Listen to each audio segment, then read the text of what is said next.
ओम मुनित्रयं नमस्कृत्य तोक्तिः परिभाव्य च वैयाकरणसिद्धान्तकौमुदीयं विरच्यते। सर्वेभ्यः श्रोतृभ्यः नमः। अस्माभिः गतपाठे किं किं पठितं तद् एकवारं स्मरामः। बहुव्रीहिप्रकरणे वयं भवामः। तत्र गतपाठः 35 पाठः प्रवृत्तः। तत्र अस्माभिः उरः प्रभृतिभ्यः कप् इति सूत्रं विस्तरेण पठितम्। तत्र च केषाञ्चन शब्दानां प्रातिपदिकत्वेन निर्देशः दृष्टः, केषाञ्चन च शब्दानां पदत्वेन एकवचने निर्देशः दृष्टः। तत्र एकवचनान्ततया निर्देशस्य प्रयोजनम् अस्माभिः दृष्टम्। यत् विग्रहे येषाम् एकवचनान्ततया एव श्रवणं भवति तेभ्यः सम्पन्नात् बहुव्रीहेस्तु नित्यतया कप्।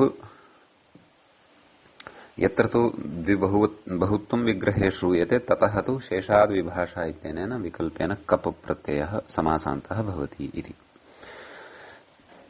एष सिद्धान्तः पठितः। ततः गणसूत्रम् अर्थान्वयः इति पठितम्।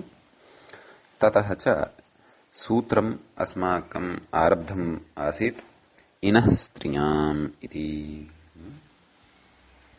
इनः स्त्रियाम् इति सूत्रस्य तत्र एकम् उदाहरणं दृष्टम्। इनः स्त्रियाम् इत्यस्य सूत्रस्य अर्थः अस्माभिः ज्ञायते। इन्नन्तात् प्रातिपदिकात् कप् स्यात् बहुव्रीहौ इति तस्य अर्थः। तत्र एकम् उदाहरणं बहुदण्डिका नगरी इति। तत्र बहुदण्डिन् इति शब्दः इन्नन्तः भवति, अतः तस्मात् तत्र कप् इति समासान्तः प्रत्ययः भवति इनः स्त्रियाम् इत्यनेन। तत्र अन्यः अपि कश्चन प्रयोगः अस्माभिः इदानीम् आरब्धः वर्तते, बहुवाग्मिका इति। बहुवाग्मिका इति प्रयोगे इन्नन्तम् अस्ति वा न वा इति द्रष्टव्यमस्ति। तदर्थम् आदौ वाग्मी इति प्रयोगस्य सिद्धिः ज्ञातव्या। ततः परं बहवः वाग्मिनः यस्यां नगर्याम् इति विग्रहः करिष्यते। यथा गते उदाहरणे दण्डी इति शब्दस्य इन्नन्तत्वं कथं भवति, दण्डी इति पदस्य नाम तत्र विग्रहे यत् श्रूयते स्म बहवः दण्डिनः, तस्य रूपसिद्धिं दृष्ट्वैव अस्माभिः ज्ञातुं शक्तं यत् अस्य इन्नन्तत्वं वर्तते। इदानीम् अस्य नाम बहुवाग्मिका इत्यस्य इन्नन्तत्वं भवति वा न वा इति इदानीं द्रष्टव्यं वर्तते। अतः तदर्थं वाग्मी इत्यस्य रूपसिद्धिः आदौ ज्ञातव्या। व्याख्याम् अनुसरन्तु।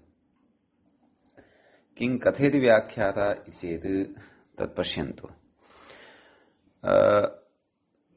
वाक् अस्याम् अस्ति इति, वाक् अस्य अस्ति इति वाग्मी। वाग्मी इत्यत्र अवधानं कुर्वन्तु, गकारद्वयं मध्ये श्रूयते। एवं खलु, वाक् अस्य अस्ति अथवा वाक् अस्मिन् अस्ति इति अर्थे भवति। तत्र कथयति अग्रे वाचोऽग्मिनिः इति ग्मिनि प्रत्ययः वाच् शब्दात् तत्र वाचोऽग्मिनिः इति पठिष्यमाणेन सूत्रेण तद्धितेषु तत्सूत्रं पठिष्यते। वाच् इति शब्दात् मतुबर्थे ग्मिनि इति प्रत्ययः भवति। मतुबर्थः नाम तत् अस्य अस्ति तत् अस्मिन् अस्ति इति ग्मिनि प्रत्ययः भवति। ग्मिनि प्रत्यये सति का स्थितिः जायते, वाच् ग्मिन् इति। ग्मिनि इत्यस्यापि ग्मिन् इत्येव अवशिष्यते। नकारात् इकारः उच्चारणार्थः, नाम नकारात् यः इकारः वर्तते ग्मिनि इत्यत्र सः उच्चारणार्थः एव अवशिष्यते। किं ग्मिन् इत्येव अवशिष्यते इति अग्रे कथयति। तर्हि वाच् ग्मिन् तत्र कुत्वं कथयति अग्रे। तद्धित गकारस्य तद्धितत्वात् गकारस्य नेत संज्ञा इति। यथा कपः ककारस्य इति संज्ञा न भवति, कुतः अतद्धिते इति प्रतिषेधः। तद्वत् प्रकृतेपि ग्मिनी इति तद्धित प्रत्ययः इति कृत्वा तत्र चुटु इत्यस्य प्रवृत्तिः लशक्व तद्धिते इत्यनेन इत संज्ञायाः प्रवृत्तिर्न भवति, कुतः अतद्धिते इति निषेधात्। तद्धिते प्रत्यये लशकवर्गाः ये भवन्ति तेषाम् इति संज्ञा न भवति इत्यर्थः। एवं खलु। अतः चकारस्य गकारस्य इति संज्ञा न भवति, ग्मिनि इत्यस्य गकारः तथैव तिष्ठति। चकारस्य कुत्वम् अर्थात् वाच ग्मिनि इत्यत्र चकारः यः वर्तते सः चकारः कुत्वं प्राप्नोति। चोः कुः का स्थितिः लभ्यते? वाग् ग्मिन् इति स्थितिः खलु लभ्यते।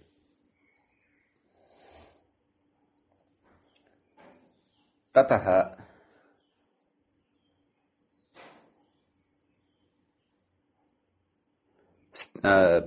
मेलयामः यदा, तदा शब्दः सिद्धः भवति। वाग् ग्मिन् वाग्मिन् इति तत्र शब्दस्य सिद्धिः जायते।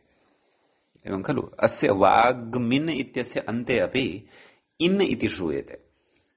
एवं खलु। ततः विग्रहः क्रियते। किम्? बहवः वाग्मिनः यस्यां नगर्याम् इति, अथवा बहवः वाग्मिनः यस्याम् इति तावदेव। अलौकिक विग्रह बहु जस्, वाग्मिन् जस्। तत्र समासः प्रातिपदिकसंज्ञा सुब्लुक् बहु वाग्मिन् इति आयाति। इदानीं प्रयोगः साधनीयः वर्तते। बहुवाग्मिका। अस्तु, कपं कुर्मः। केन कुर्मः? इनः स्त्रियाम् इत्यनेन कुर्मः। बहुवाग्मिन् का न लोपः प्रातिपदिकान्तस्य इत्यनेन नकारस्य लोपः। बहुवाग्मिका बहुवाग्मिका। नगर्याः विशेषणमिदं पदम् इति कृत्वा तत्र अदन्तत्वा टाप् बहुवाग्मिका। सु हल्ङ्यादिना सोर्लोपः बहुवाग्मिका इति प्रयोगः सिद्ध्यति इति। इदानीं पश्यन्तु अग्रे किं कथयति व्याख्याता। अत्र इनः, एषः विचारः इदानीं प्रवर्तमानः वर्तते कपः विधानात् पूर्वम्। पूर्वं मया समग्रापि रूपसिद्धिः उक्ता भवतां सौकर्यार्थम्, परन्तु तत्र विचारः अत्रैव कश्चन विचारः, अस्यां स्थितौ कश्चन विचारः प्रवर्तते। कस्यां स्थितौ? बहुवाग्मिन् इत्यस्मात् कप् यदा अस्माभिः कर्तव्यः भवति, कपः विधानात् पूर्वमेव तत्र कश्चन पक्षः चर्च्यते। सः विचारः कः इति चेत् प्रकृते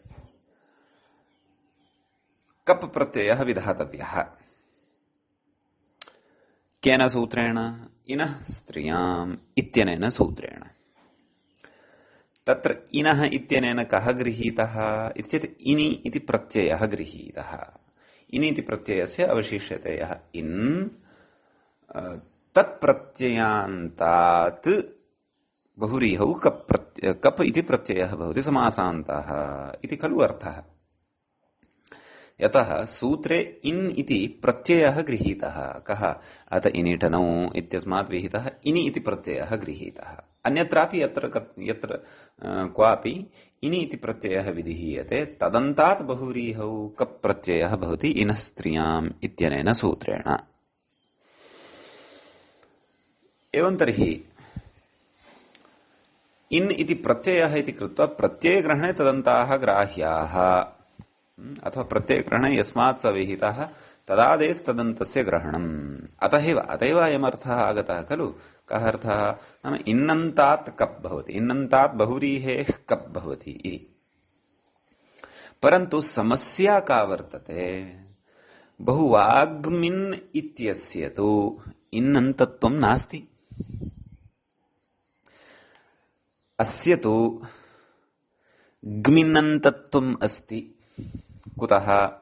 यतः अत्र वाच इति शब्दात् इन् प्रत्ययः न विहितः। यतः गत उदाहरणे दण्ड इति शब्दात् इन् प्रत्ययः विहितः, दण्डिन् इति प्रातिपदिकं सिद्धम्।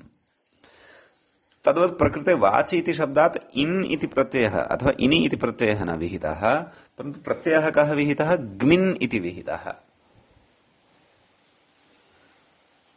अतः वाग्मिन् इति श्रूयते। सूत्रेण तो इन् प्रत्ययान्तादेव तत्र बहुव्रीहेः कप् उच्यते। प्रकृते तो इन् इति प्रत्ययः नास्ति, ग्मिन् इत्यस्ति। बहुवाग्मिन् इत्यस्मिन् शब्दे सत्यं ग्मिन् इति प्रत्ययः यद्यपि अस्ति, तथापि तत्र इन् इति अस्ति। पूर्वपक्षिणा आदौ उच्यते, भोः कथमत्र कप् विधीयते? कप् तु इन्नन्तादेव उक्तः, प्रकृते तु ग्मिन्नन्तत्वं वर्तते, ग्मिन्नन्तात् तु कप् न उक्तः, अतः कथमत्र कप् विधीयते? तर्हि समाधानमुच्यते, भोः सत्यं प्रकृते इन् इति प्रत्ययः न उक्तः, परन्तु सूत्रे किम् उक्तम्? इनः स्त्रियाम्, इन्नन्तात् स्त्रियाम् इति उच्यते खलु। प्रकृते कथञ्चित् ग्मिन् इति प्रत्यये अपि इन् इति अस्ति एव खलु। ग्म इन्, ग्मिन् प्रत्ययः ग्मिन् इति स्यान्नाम अङ्गीकुर्मः, परन्तु तस्मिन् इन् इति अस्ति एव खलु, इन् इति अन्तर्भवत्येव खलु। पुनः पूर्वपक्षः वदति, इदं समाधानं भवतः न युज्यते। कुतः न युज्यते? यतः ग्मिनौ विद्यमानः इन् अस्ति अनर्थकः, इनौ विद्यमानः इन् अस्ति सार्थकः। अतः अर्थपदग्रहणे अनर्थकस्य ग्रहणम्। नाम तत्र इनः स्त्रियाम् इत्यनेन विहितः यः इनि प्रत्ययः, सः शुद्धः सार्थकः इनि प्रत्ययः एव ग्राह्यः। यथा अत इनिठनौ इत्यनेन बहुदण्डिन् इत्यादिषु विहितः। ग्मिनि इत्यत्र तु ग्मिन् इति प्रत्ययः वर्तते, तत्प्रत्ययस्य एकदेशः इन् इति अनर्थकः। एवं खलु। अतः अर्थपदग्रहणे अनर्थकस्य ग्रहणं न भवति इति कश्चन न्यायः वर्तते, काचित् परिभाषा वर्तते। अतः अनर्थकस्य ग्मिनः इनः ग्रहणं प्रकृते न भवितुमर्हति इति कृत्वा तत्र इनस्त्रियाम् इत्यनेन कप् प्रत्ययः विधातुं न शक्यते बहुवाग्मिन् इति शब्दात् इति पूर्वपक्षः पुनः उपस्थापितः पूर्वपक्षिणा। समीचीनम्। तर्हि एतादृशसमस्यायाम् आगतायां पूर्वपक्षिणः समाधानाय तत्र परिभाषा उच्यते। एवं खलु। इदानीं परिभाषा श्रोतव्या वर्तते। या समस्या आगता वर्तते सा च समस्या सम्यक् सुष्ठुतया बुद्धौ स्थापनीया वर्तते। तदा एव परिभाषायाः प्रयोजनमपि अवगतं भवति। परिभाषा अस्ति किम्? अनिनस्मन् ग्रहणान्यर्थवता च अनर्थकेन च तदन्तविधिं प्रयोजयन्ति।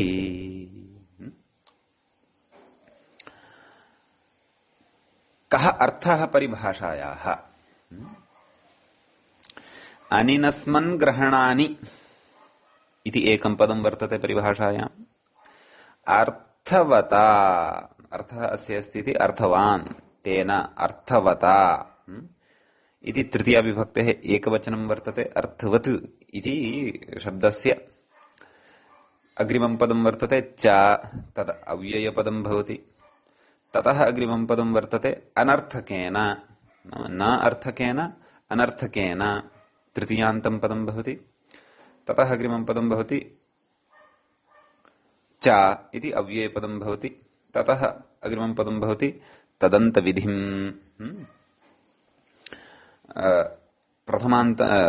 द्वितीयान्तं पदं भवति। ततः अग्रिमं पदं भवति प्रयोजयन्ति।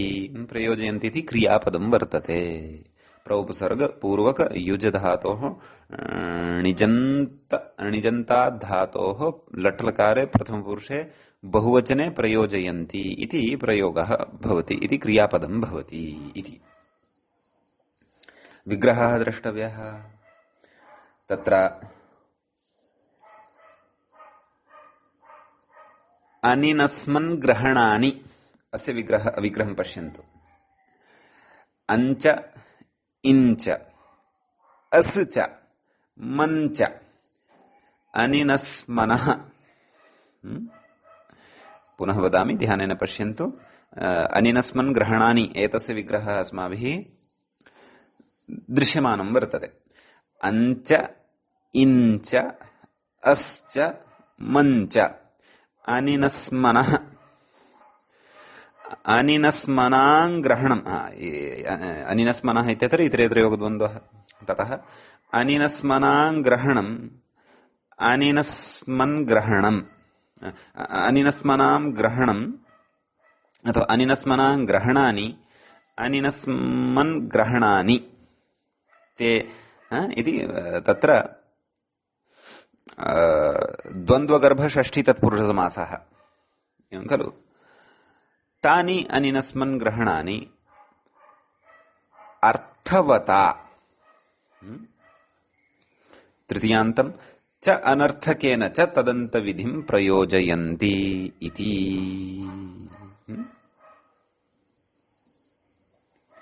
अर्थः कः ज्ञातव्यः परिभाषायाः। अर्थात् अन् इन् अस् मन्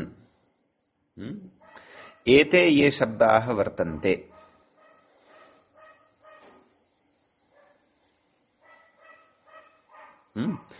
ते यदा अर्थवत्वेन क्वचित् दृश्यन्ते, पठ्यन्ते अथवा विधीयन्ते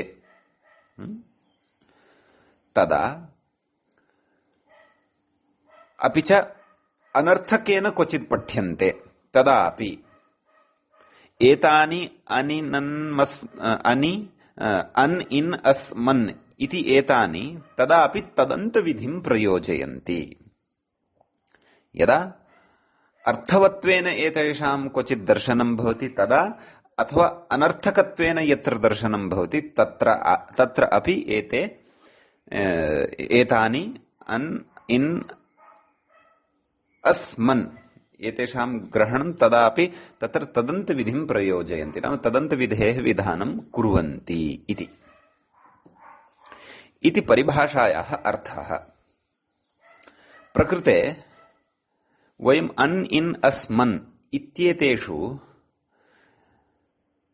इनः चर्चां कुर्वन्तः स्मः।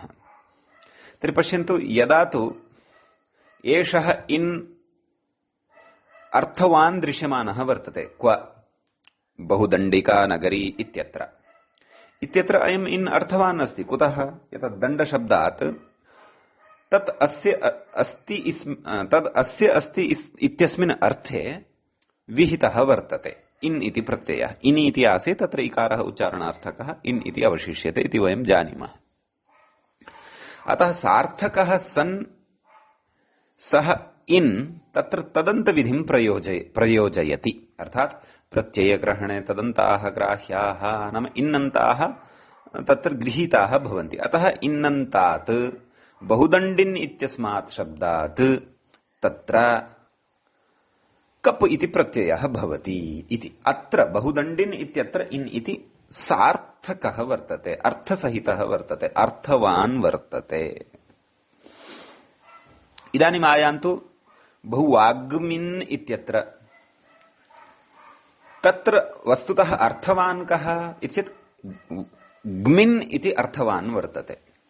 यः वाचो ग्मिन् इत्यनेन सूत्रेण विहितः वर्तते, वाचो ग्मिनिः इत्यनेन सूत्रेण विहितः वर्तते। कुतः? वाच् अस्य अस्ति, वाक् अस्य अस्ति अथवा अस्मिन् अस्ति इत्यस्मिन् अर्थे सः ग्मिन् विहितः वर्तते, एवं खलु। अतः तत्र ग्मिन् इति अर्थवान्, ग्मिनः एकदेशः इन् इति अनर्थकः, एवं खलु। अतः परिभाषाबलात् तत्र अनर्थकः अपि इन् तदन्तविधिं प्रयोजयति।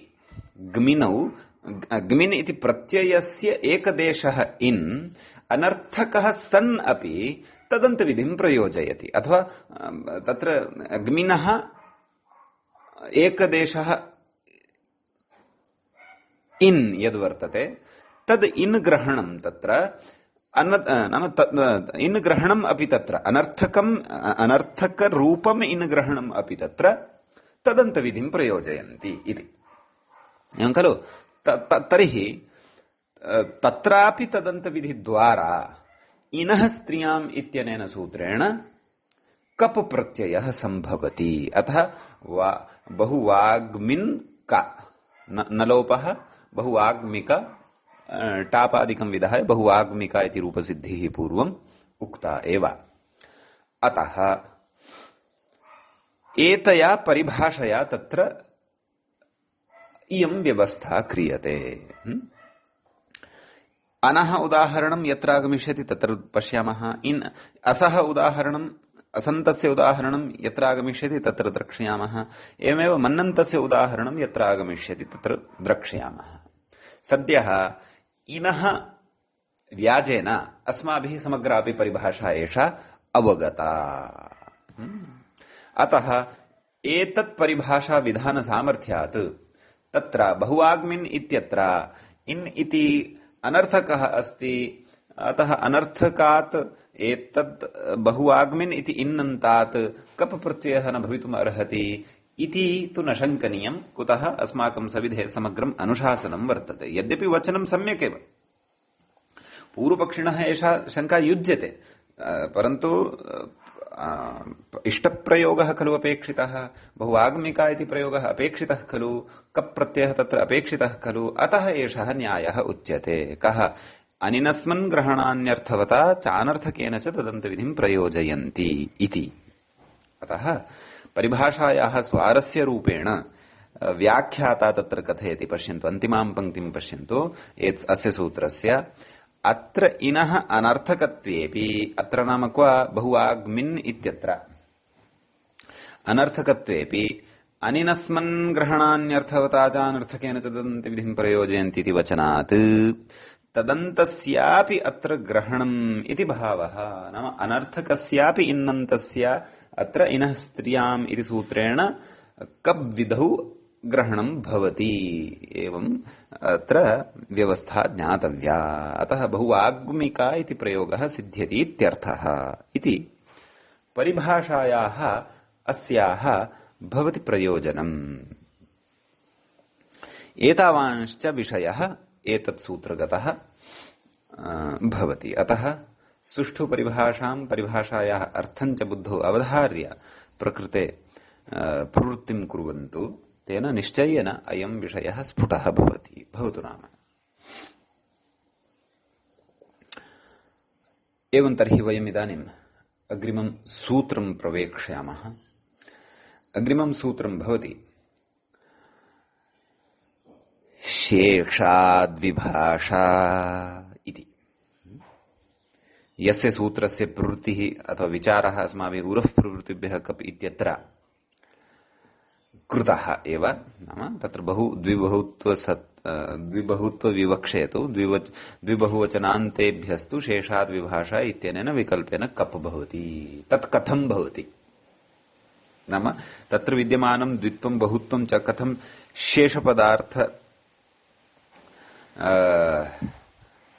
शेषपदार्थे अन्तर्भवति तत्सर्वम् इदानीम् एतस्य सूत्रस्य पठनेन ज्ञास्यते। न केवलं तत्र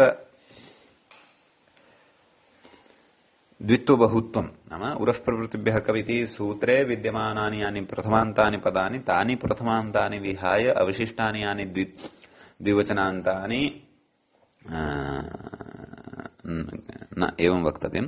नाम उरः प्रवृत्तिभ्यः गणे पठितानि यानि एकवचनान्तानि पदानि तेभ्यः अवशिष्टानि द्विवचनान्तानि बहुवचनान्तानि च कथं शेषपदार्थेन गृह्यन्ते, कथं च तत्र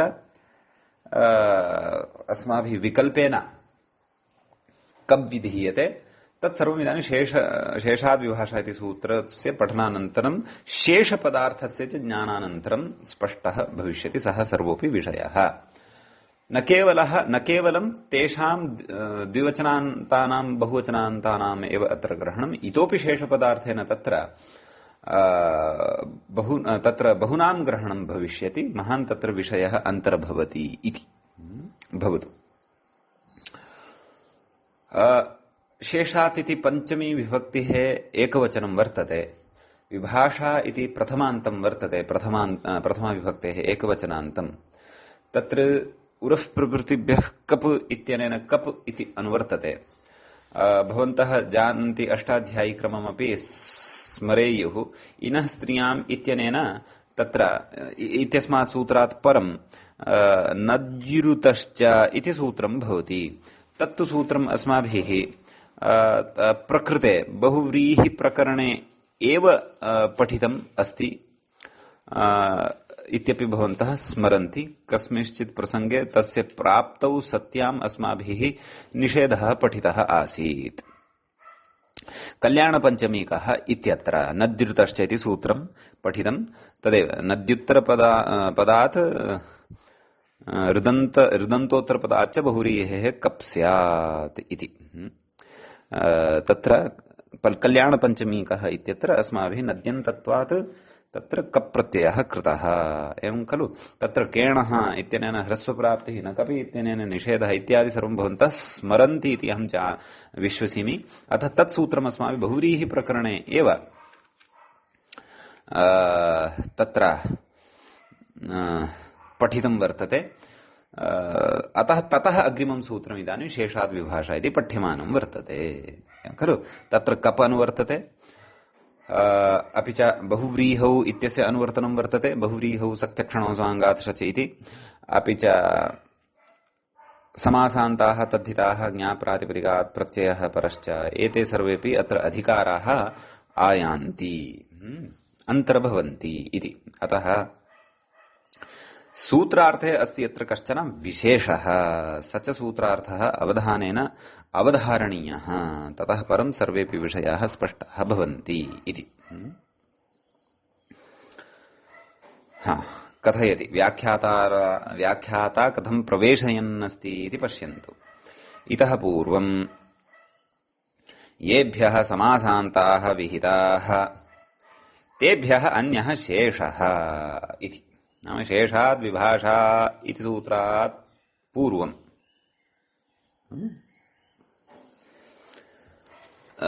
तत्र ये समासान्त प्रत्ययाः विहिताः वर्तन्ते बहुव्रीहौ तदपि स्मर्तव्यम्। यतः समासान्त प्रत्ययास्तु बहवः विहिताः, तत्पुरुष समासान्त प्रत्ययाः विहिताः वर्तन्ते, द्वन्द्वगताः समासान्ताः अपि वर्तन्ते, ते अग्रे वक्ष्यन्ते। तर्हि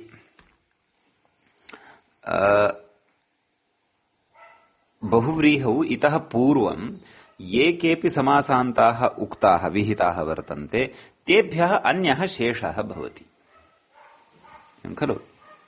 नाम समासान्तः विषयः यत्र न भवति, अथवा समासान्त विधानं बहुव्रीहौ यत्र न भवति,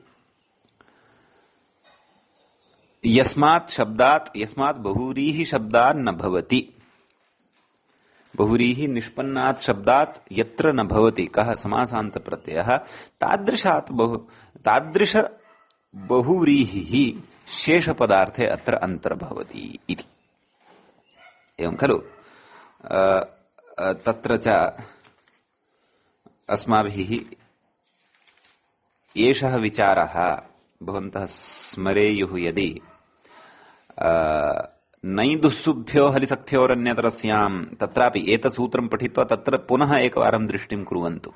अस्यात् अहलः अहलिः, तत्र विचारः कृतः आसीत्। नाम हलशब्दः पार्थक्येन वर्तते, हलिशब्दः अपि वर्तते, अकारान्तत्वम् अपि वर्तते, इकारान्तत्वम् अपि वर्तते। अतः तत्र हलिसख्योरन्यतरस्याम् इत्यनेन अचः का अपेक्षा हलिग्रहणं न कर्तव्यम् अहलः अहलिः इति सिद्ध्यति एव खलु।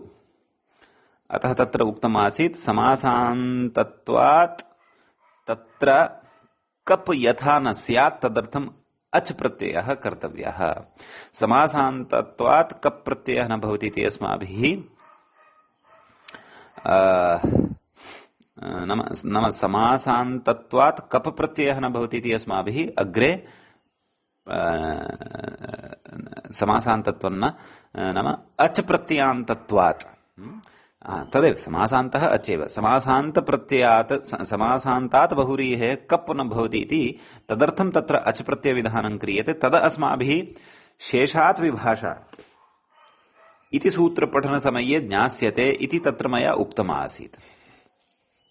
अतः तस्य पूर्णतया स्पष्टतायाः इदानीं समयः आगतः वर्तते। एवं किल। अतः अवधानेन एकैकः अपि अंशः अत्र श्रोतव्यः। पश्यन्तु, तर्हि शेषपदार्थेन कस्य ग्रहणं कृतम् इति चेत् इतः पूर्वं येभ्यः नाम बहुव्रीहि निष्पन्नेभ्यः शब्देभ्यः समासान्ताः विहिताः तेभ्यः अन्यः शेषः भवति। नाम समासान्ताः अत्र शब्दाः नान्तर्भवन्ति इत्यर्थः। समीचीनम्। तदेव बहुव्रीहौ सक्त्यक्षणोः स्वाङ्गात् शच इत्यतः आरभ्य अथवा यतः बहुव्रीहौ समासान्तविधानम् आरब्धम् ततः आरभ्य इनः स्त्रियां नज्जिर्तश्च एतावत् पर्यन्तम् ये समासान्ताः उक्ताः ते समासान्ताः अत्र नान्तर्भवन्ति इति तेभ्यः अन्यः शेषः। नाम येभ्यः समासान्ताः न विहिताः बहुव्रीहि निष्पन्नेभ्यः शब्देभ्यः ते अत्र शेषपदार्थेन गृह्यन्ते इति अग्रे कथयति। अनुक्तसमासान्तादिति सूत्रार्थः द्रष्टव्यः। अनुक्तसमासान्तात् नाम यस्मात् समासान्तः न उक्तः अनुक्तः वर्तते तादृशात् बहुव्रीहेः। अग्रे कथयति किम् शेषाधिकारस्थात् इति। अग्रे उच्यते शेषाधिकारस्थात् बहुव्रीहेः इति। एवं खलु। तत्र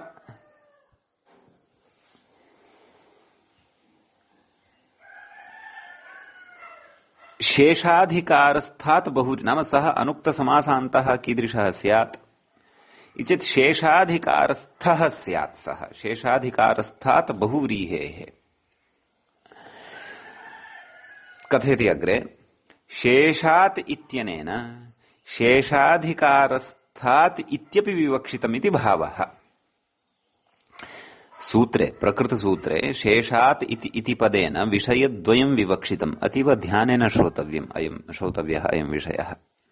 शेषात् इत्यनेन अर्थद्वयं विवक्षितं वर्तते।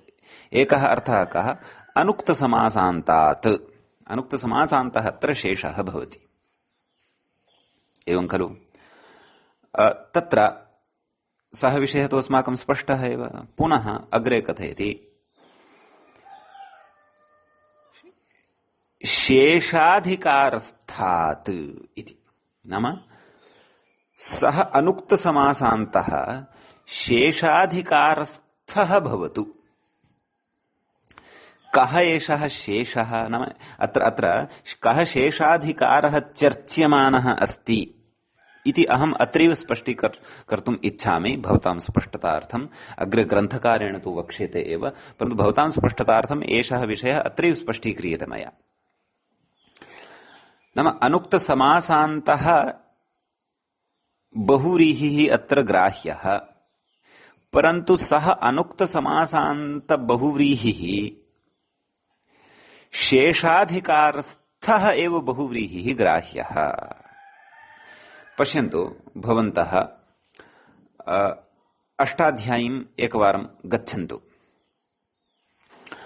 तत्र अष्टाध्याय्याम् अस्माभिः बहुव्रीहौ कश्चन शेषाधिकारः पठितः, बहुव्रीहेः अधिकारः अपि पठितः, शेषाधिकारः अपि पठितः वर्तते।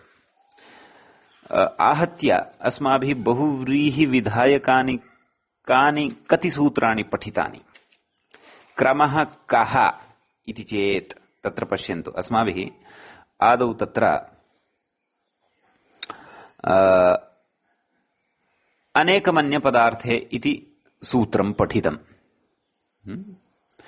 द्वितीयाध्यायस्य द्वितीयं पादं पुनः गच्छन्तु। तत्र गत्वा किञ्चित् दृष्टिं कृत्वा अस्माभिः आगन्तव्यं वर्तते।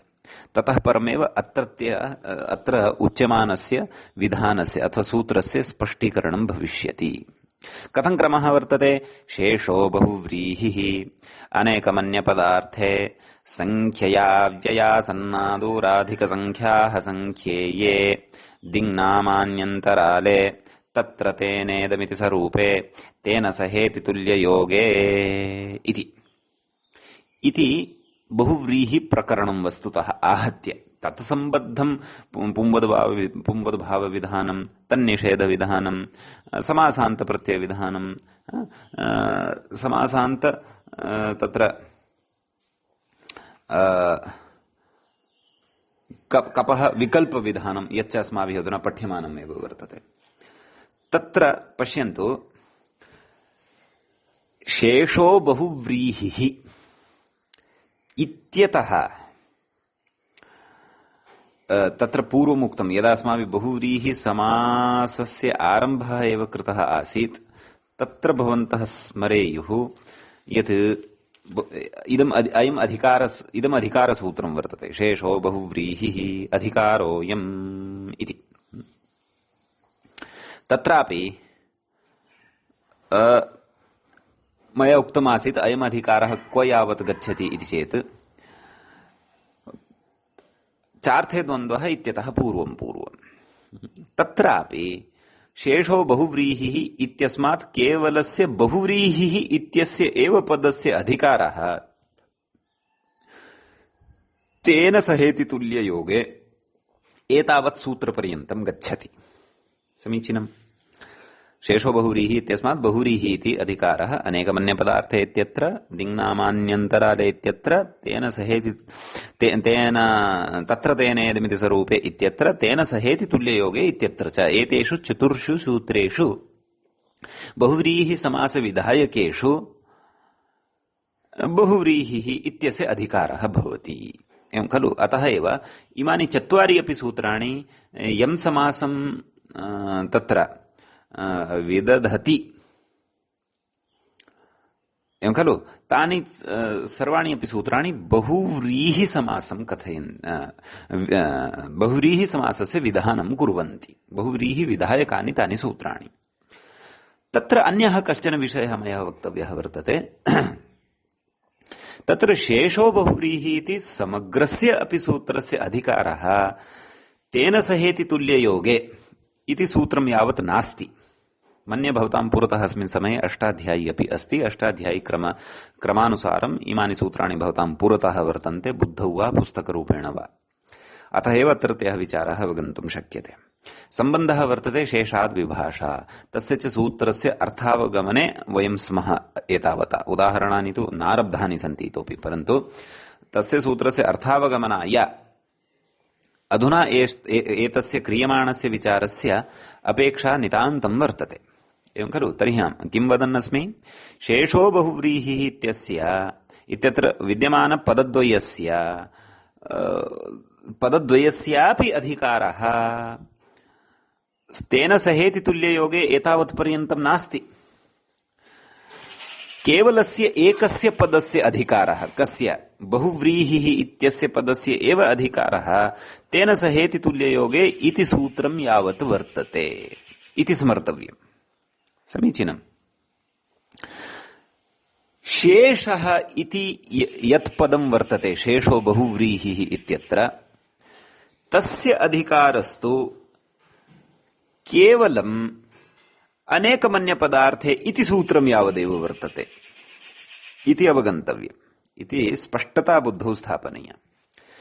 संख्यया व्यया सन्नादूराधिक संख्याः संख्येये इति सूत्रं प्रति शेषः नानुवर्तते। दिङ्नामान्यन्तराले इत्यत्रापि शेषः इत्यस्य प्रयोजनं नास्ति। अपि च तत्र तेनेदमिति सरूपे इत्यत्रापि शेषपदार्थः नानुवर्तते। अपि च तेन सहेति तुल्ययोगे इत्यत्रापि शेषपदार्थः नानुवर्तते इति।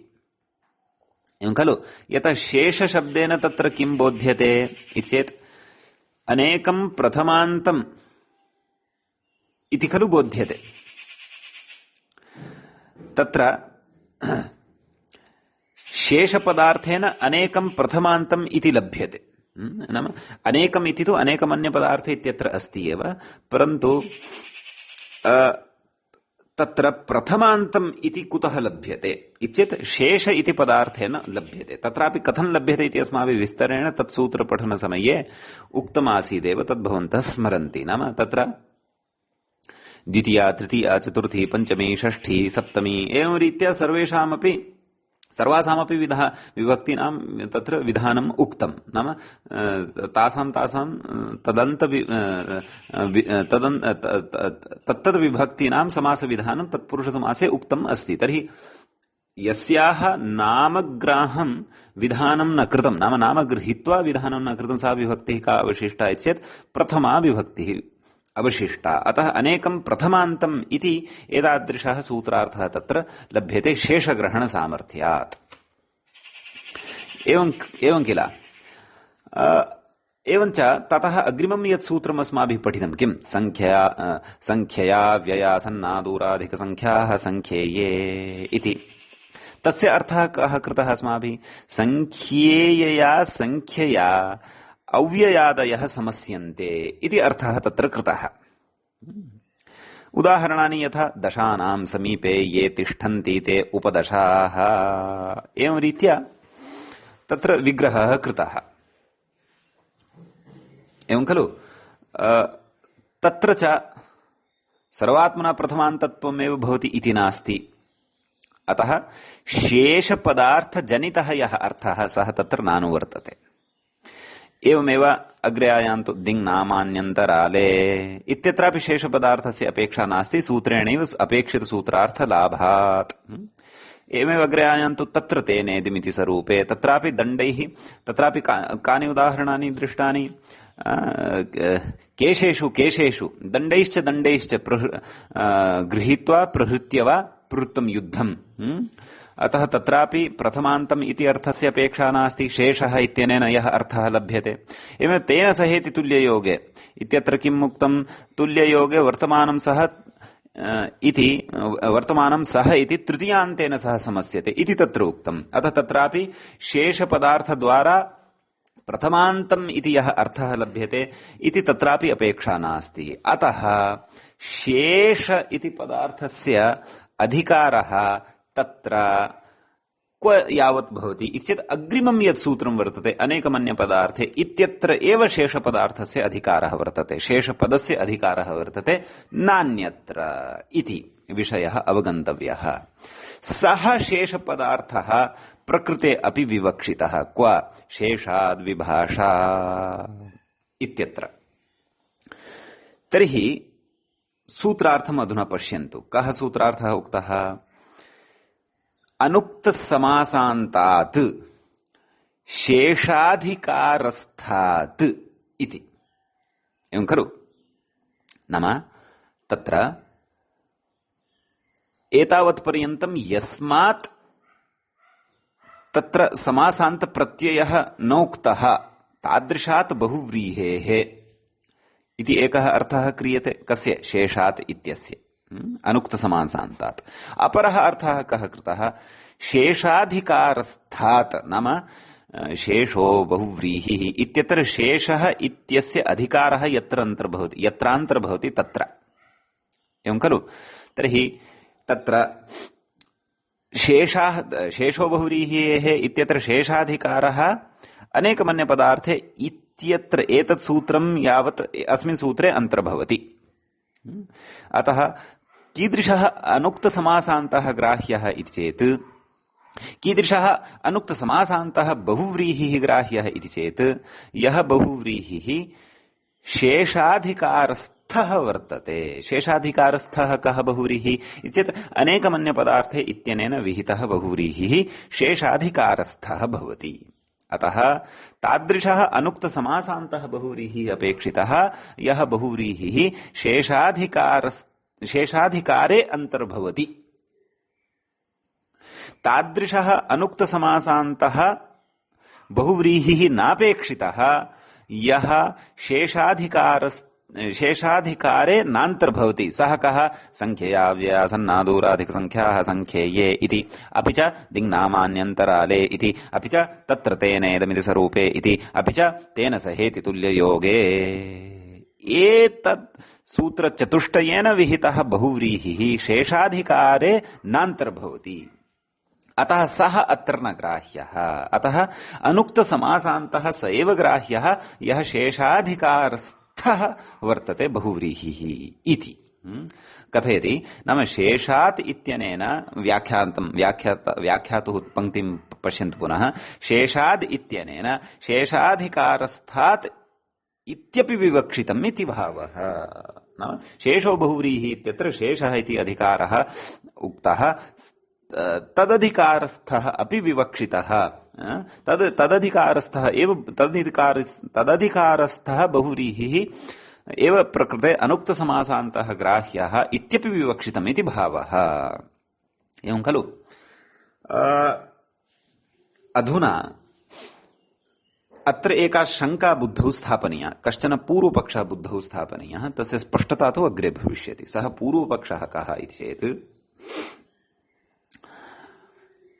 शेषाद् विभाषा इत्यत्र एकस्मादेव शेषात् इति पदात् अर्थद्वयं कथं स्वीकृतम्?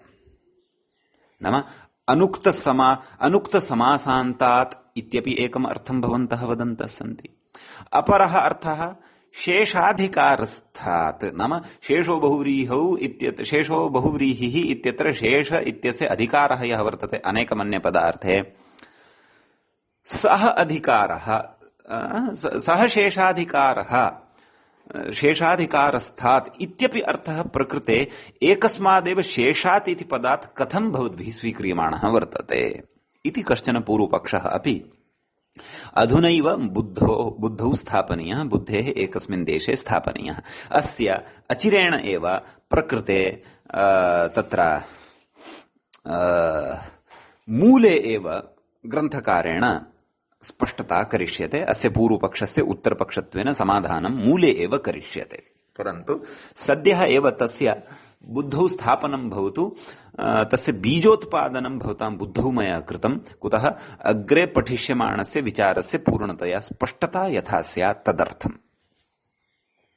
भवतु नाम तर्हि विषयः सद्यः अस्माभिः ज्ञातः। अनुक्तसमासान्तः बहुव्रीहिः अपेक्षितः, किञ्च सः बहुव्रीहिः शेषाधिकारस्थः एव विहितः अपेक्षितः वर्तते। नाम अनेकमन्यपदार्थे इत्यनेन विधीयमानः बहुव्रीहिः एव अपेक्षितः। अतः तादृशात् बहुव्रीहेः किं कथयति अग्रे? कब्बु वा स्यात्। नाम समासान्तः कपु इति प्रत्ययः विकल्पेन स्यात्, विकल्पेन अपेक्षितः इति सूत्रस्य अर्थः। कस्य? शेषाद् विभाषा इत्यस्य। इदानीं वयं यः सूत्रार्थः पठितः तस्य उदाहरणेषु विनियोगं पश्यामः। समीचीनम्। प्रथमम् उदाहरति महायशस्कः महायशाः इति। कथं विग्रहः इति चेत् पश्यन्तु व्याख्याम्। महत् यशः यस्य अथवा महद् यशः यस्य इति विग्रहः क्रियते। अलौकिकविग्रहः कथं? महद् सु यशस् सु। यशः इति नपुंसकलिङ्गं भवति। यशः यशसि यशांसि इति तत्र व्यवस्था भवति। अतः महद् सु यशस् सु इत्यवस्थायाम् अवधानं कर्तव्यम्। अनेकमन्यपदार्थे इत्यनेन समासः भवति। कः समासः? बहुव्रीहि समासः भवति। स च समासः शेषाधिकारे अंतर्भवन्ति इति अवश्यं बुद्धिः कर्तव्या सूत्रस्य पूर्णतया स्पष्टतायै। अस्तु, ततः प्रातिपदिकसंज्ञा सुबलुक् किमवशिष्टम्? महद् यश, महद् यशस् मेलनेन महद्यशस् इति अवशिष्टम्। ततः आन्महतः समानाधिकरण जातीययोः इति सूत्रं पठितं। तेन सूत्रेण महद् इति शब्दस्य आत्वं भवति, तत् स्मारयन्नस्ति। आन्महतः इत्यात्वे महद् इत्यस्य दकारस्य आ, मह आ यशस्, ततः किं? सवर्णदीर्घः महायशस् इति आयातम्। ततः कपि नाम शेषाद् विभाषा इत्यनेन कप विधीयते। प्रकृते महायशस् इति शब्दात् एतावत् पर्यन्तं न केनापि सूत्रेण समासान्तः यः कोऽपि प्रत्ययः उक्तः वर्तते। अतः अनुक्तसमासान्तः एषः बहुव्रीहिः वर्तते। अपि च कीदृशः बहुव्रीहिः वर्तते? सूत्रार्थं पश्यन्तु। शेषाधिकारस्थः अयं बहुव्रीहिः वर्तते। नाम शेषाधिकारे अन्तर्भवति अनेकमन्यपदार्थे इति यत् सूत्रं, तेन सूत्रेण विहितः एषः बहुव्रीहिः वर्तते। समीचीनम्। अतः कप प्रत्ययः भवति, विकल्पेन भवति।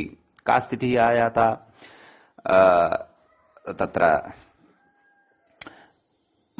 महायशस् का इति स्थितिः लब्धा। महायशस् इत्यनेन अत्र कप केन विहितः? शेषाद् विभाषा इत्यनेन विहितः। अतः यस्मिन् पक्षे कप विहितः वर्तते तस्मिन् पक्षे वयं स्मः इति स्मर्तव्यम्। समीचीनम्। अतः प्रकृते तत्र महायशस् का इत्यवस्थायां तत्र कथयति अग्रे सोपदादौ इति सत्वं, नाम महायशस् का इत्यवस्थायां सकारस्य रुत्वं, ततः विसर्गः, ततः सोपदादौ इत्यनेन सूत्रेण तस्य विसर्गस्य सकारः भवति इत्यर्थः। एवं खलु? सोपदादौ विसर्गस्य एव सत्वं विधत्ते किल?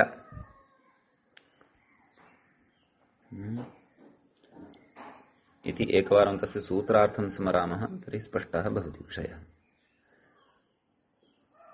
विसर्जनीयस्य सह स्यात् अपदाद्योः कुप्वोः परयोः सत्यम्। अतः विसर्गस्य सत्वे सति महायशस्कः इति रूपं सिद्ध्यति इत्यर्थः। समीचीनम्। विकल्पेन कप् विधीयते, तर्हि यत्र कप् न भवति तत्र तु महायशाः इति प्रयोगः। महायशस् इति स्थितिः भवति, ततः सुप्रत्ययः आयाति, कप् तु न भवति अस्मिन् पक्षे, अतः हल्ङ्यादिना सोर्लोपः, ततः सूत्रम् अत्वसन्तस्य च धातोः इत्यनेन सूत्रेण दीर्घः भवति। उपधा दीर्घः। महायशस् इत्यत्र षकारोत्तरवर्तीयः अकारः, तस्य दीर्घः भवति। महायशास् इति सु सस्य रुत्वे विसर्गे महायशाः इति एकवचने रूपं भवति। द्विवचने महायशस्, महायशसौ, बहुवचने महायशसः, एवं रीत्या रूपाणि भवन्ति। कप पक्षे तु यथा अकारान्त पुल्लिङ्गस्य रूपाणि भवन्ति तद्वद् रूपाणि अवगन्तव्यानि। महायशस्कः, महायशस्कौ, महायशस्काः, रामशब्दवत् रूपाणि कप पक्षे भवन्ति इति। समीचीनम्।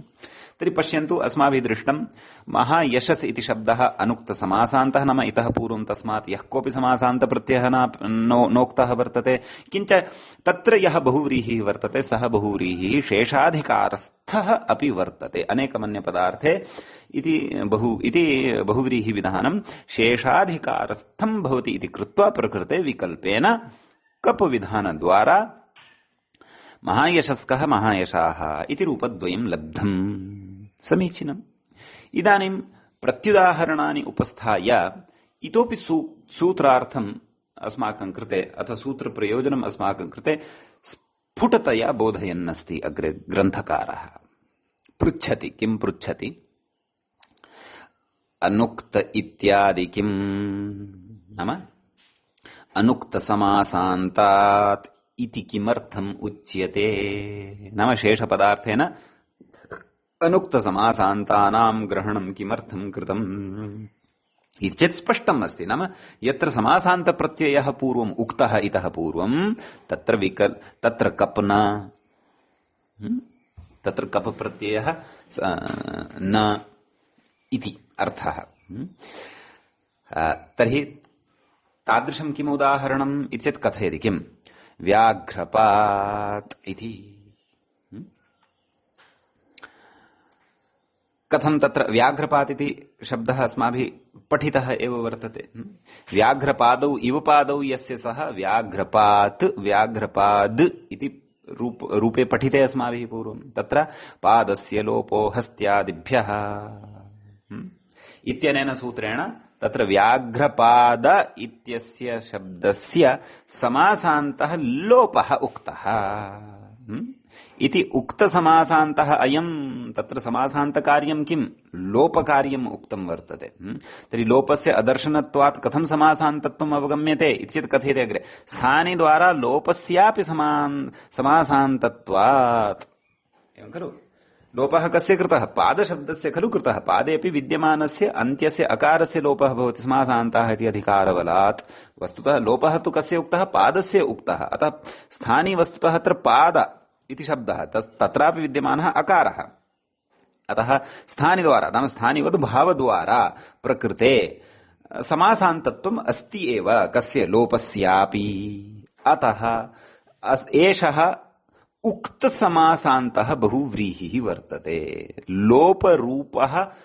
लोपरूपं समासान्तकार्यं तत्र उक्तं वर्तते इति कृत्वा तत्र समासान्तः कप् इति प्रत्ययः न भवति।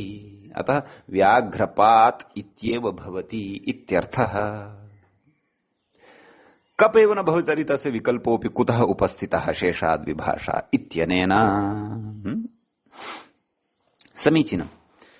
इतोपि उदाहरति, सुगन्धिः गन्धस्येदुत्पूति सुसुरभिभ्यः इति सूत्रं भवन्तः स्मरन्ति।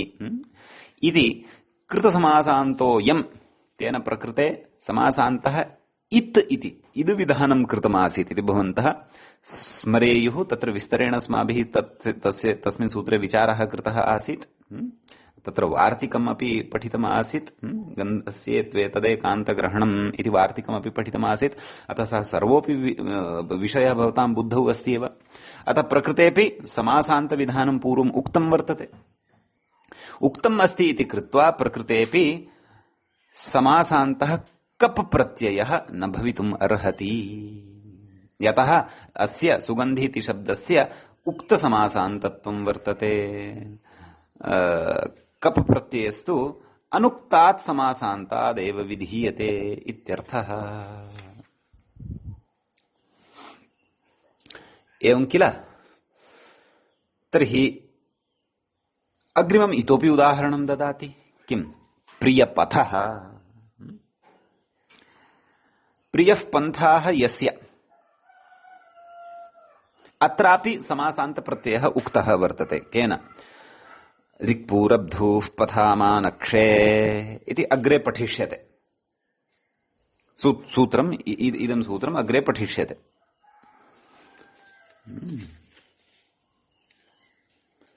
ऋक्पूरब्धूः पथामानक्षे इति सूत्रं पठिष्यते वा पठितं वा? पठिष्यते इति अहं भावयामि।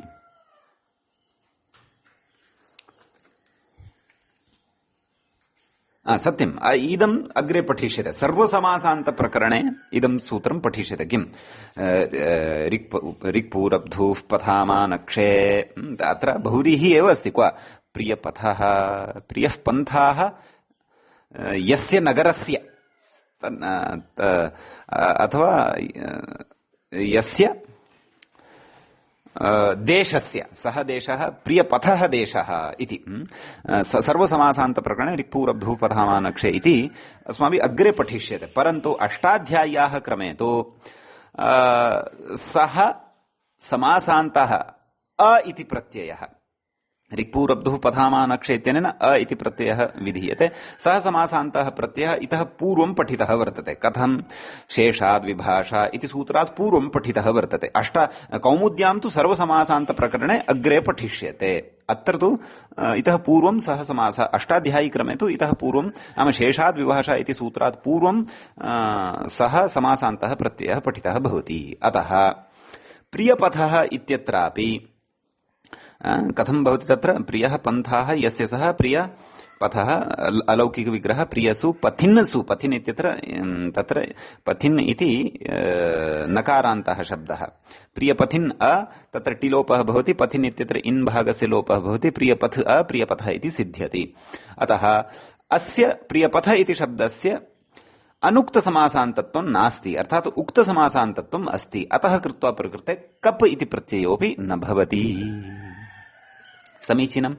इति तु एतावत्पर्यन्तम् अनुक्त समासान्तात् इति यः अर्थः शेषाल् लब्धः तस्य प्रयोजनम् एतावत्पर्यन्तम् उक्तम्। एवं खलु। इदानीम् अपरः तत्र अर्थः कश्चन उक्तः इत्यपि मया उक्तमासीत् किल।